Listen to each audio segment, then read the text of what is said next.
Hi friends, welcome to tasty food blogs. இன்னைக்கு நம்ம சேனல்ல மரவள்ளி கிழங்கு வச்சு தோசை எப்படி பண்ண போறதா பார்க்க போறோம். நீங்க என் சேனலை ஃபர்ஸ்ட் டைமா பாக்குறீங்கன்னா சப்ஸ்கிரைப் பண்ணி பக்கத்துல இருக்கிற பெல் ஐக்கான கிளிக் பண்ணிக்கோங்க. இதான் நான் போடுற வீடியோ உங்களுக்கு நோட்டிபிகேஷனா வரும். இப்போ வாங்க வீடியோக்குள்ள போலாம். தோசை பண்றதுக்கு தேவையான அளவு அரிசி எடுத்துக்கலாம். நான் வந்து பச்சரிசி தான் எடுத்திருக்கேன். இது வந்து பச்சரிசியில தான் பண்ண போறோம். நான் வந்து 2 கப் பச்சரிசி எடுத்திருக்கேன். அது கூடவே வந்து 4 வரமிளகா ஆட் பண்ணிக்கலாம். உங்க காரத்துக்கு ஏற்ற மாதிரி எடுத்துக்கோங்க.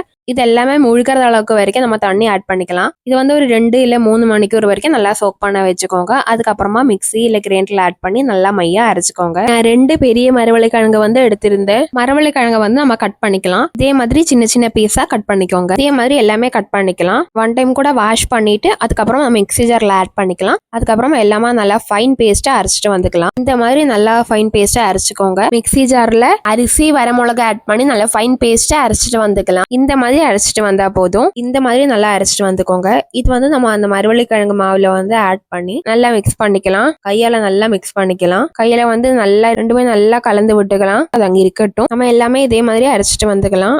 எல்லாமே அரைச்சிட்டு வந்தாச்சு. இதான் மாவு, அது அங்கே இருக்கட்டும். இப்போ வந்து நம்ம மாவுல வந்து தாளிச்சு கொட்ட போறோம். ஒரு கடாய் வச்சுக்கோங்க. கடாயை கொஞ்சம் சூடானதுக்கு அப்புறமா தேவையான அளவு எண்ணெய் ஊற்றிக்கலாம். எண்ணெய் கொஞ்சம் சூடாகும். எண்ணெய் சூடானதுக்கு அப்புறமா 2 டேபிள் ஸ்பூன் கடுகு ஆட் பண்ணிக்கலாம். கடுகு நல்லா பொரிஞ்சு வரட்டும். கடுகு நல்லா பொரிஞ்சு வந்ததுக்கு அப்புறமா கறி லீவ்ஸ் ஆட் பண்ணிக்கலாம்.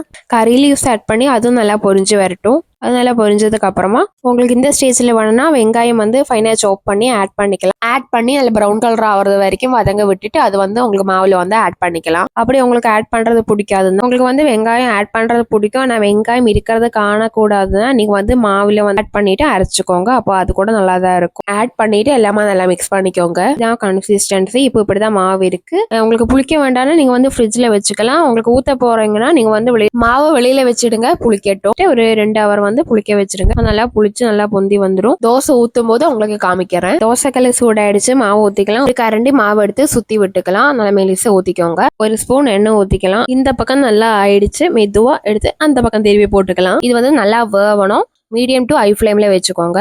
இது வந்து ரொம்ப சிம்பிள் அண்ட் ஈஸி ரெசிபி. உங்க வீட்லயும் ட்ரை பண்ணி பாருங்க. எப்பவுமே ஒரே பிரேக்ஃபாஸ்ட் ட்ரை பண்ணிருப்பீங்க. ரொம்ப டிஃப்ரெண்டா ஏதாவது பண்ணோம்னா இந்த மாதிரி ட்ரை பண்ணி பாருங்க. மரவள்ளி கிழங்கு வச்சு இந்த மாதிரி ஒரு வாட்டி தோசை ட்ரை பண்ணி பாருங்க. உங்க வீட்ல குட்டீஸ்க்கெல்லாம் பண்ணி கொடுங்க. ரொம்ப விரும்பி சாப்பிடுவாங்க. இது ரொம்ப டேஸ்டா இருக்கும். இது வந்து சைட் டிஷ் எதுவுமே தேவையில்லை. இப்படியே கூட சாப்பிடலாம். உங்களுக்கு ஏதாவது சைட் டிஷ் வேணும்னா நீங்க வந்து கார சட்னி இல்ல தக்காளி சட்னி வச்சு சர்வ் பண்ணுங்க. ரொம்ப நல்லா இருக்கும். அவ்வளவுதான், தோசை ரெடி ஆயிடுச்சு. இது வந்து ஒரு பிளேட்டுக்கு மாத்திக்கலாம். இந்த ரெசிபி நீங்களும் ட்ரை பண்ணி பார்த்து எப்படி வந்துச்சுன்னு கமெண்ட்ஸ்ல சொல்லுங்க. அண்ட் இந்த வீடியோ உங்களுக்கு பிடிச்சிருந்தா லைக் பண்ணுங்க, ஷேர் பண்ணுங்க, கமெண்ட் பண்ணுங்க, சப்ஸ்கிரைப் பண்ணி பக்கத்துல இருக்கிற பெல் ஐக்கானை கிளிக் பண்ணிக்கோங்க. Bye friends.